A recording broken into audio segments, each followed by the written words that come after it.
Hi, so welcome to video 16, and in this video we're going to be covering a neat little trick on Google search results to help you find some more keywords and get keyword inspiration.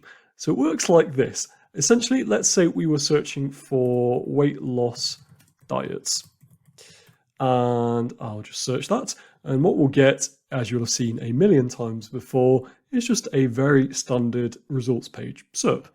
If we scroll right to the bottom of page 1, and indeed any page, what we'll find are some related searches. And this is where the trick comes in, because this gives us a bunch of things which people are searching for.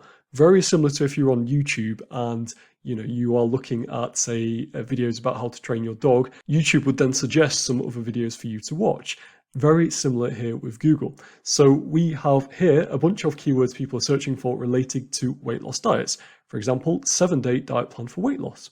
We could plug that into something like Google Keyword Planner or SEMrush Keyword Magic Tool, and this would then give us some search volume data, and it would help us determine how competitive this keyword is.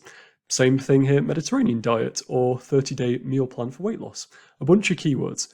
What we could also do is use these keywords to come up with our own keywords. So take this one, diet for weight loss for women. Not the cleanest keyword phrase in the world. What we could have instead, though, are diet plans for females, or diet plans for ladies, or weight loss plans for ladies, weight loss plans for females.